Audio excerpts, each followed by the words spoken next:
جبر روشانهای هرم کردستان که حکومت هرم کردستان نکارید موچه فرمانبر و ماموستان خود دابین بکد. حتی نها حکومت هرم کردستان موچه سه مهاندین داره ماموستا و فرمانبرانه. اوه اکیجی کارتکرن لسر بازارن هرم کردستان درست کریه. ولاتیک جی دیار دکد. بریانها دمادهات ناف وازاری همی پیتوین مال دکرین. لیدن هادا نکارن وان پیتوین بکرن. ومثلا بقاف كاس خويا هاتي ما فيريك وفيقي بكرم تشطاب كرم بمالي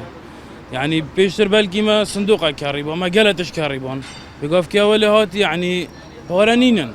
شولنينا نواكي برا ام كيلو ببن ووزع قالك تبيجي بارانينا يعني الوضع نخوشه ناس خوش ولدكم شركه كان سائق ماس شو لما برينك كما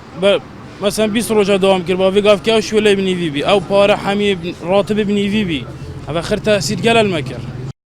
بصدد مدار کفتن بهای پترول لجیهانه حکومت هرم کردستان خرابون روش هرمی دزفرین تدا کفتن پترولی و هاتنا گروپ داعش خودی دکانه کجی خویا دکد اگر موچه ماموستا نهدان ماده ماموستا پارال کی و اینن اوده چه جمع کرن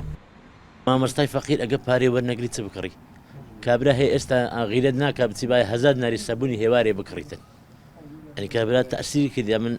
تأثير لما يكون كذا سطان هشتا وبينز نهتي تأثير لما كذا براستي يعني خواد زاني بهمش بهيس شراناقي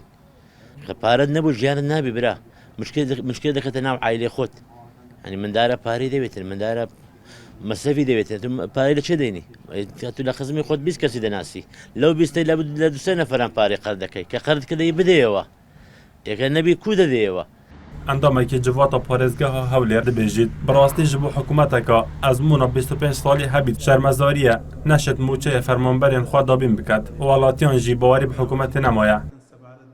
وهاوڵاتی ئەوەی کە فەرمانبەری حکوومەتە لە بەرامبەر ئەو ئەرکەی کە ڕای دەپەڕێنی پێویستە حکوومەتیش ئەرچی خۆی جێبەجێ بکە کە پێدانی موچەیە بەڕاستی نیو موچەش ئەوە دەردێکی تریگرانە هاوڵاتیان و فەرمانبەران ئەو پەڕی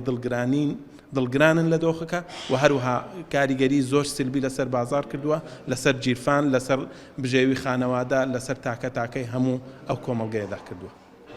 هەرێما کوردستانی بە قەیرانەکە دارایی دەرباز دەبیت وجبر قیران دارایی و نزنبونا بهای نفته نشد موچه فرمانبران دابین بکد اوه اکیجی جیان لوالاتیان بزحمت کریه و نشن وکا پتوی پداویستین خو و ین جیان خو بدست و بینن و بکرن و لچندین دوران فرمانبر و ماموستان داخویانی نرازی بون و بایکوتا دوام داینه اف یکجی دکاریگری لسر پروسا خواندن کتل هرم و کردستانه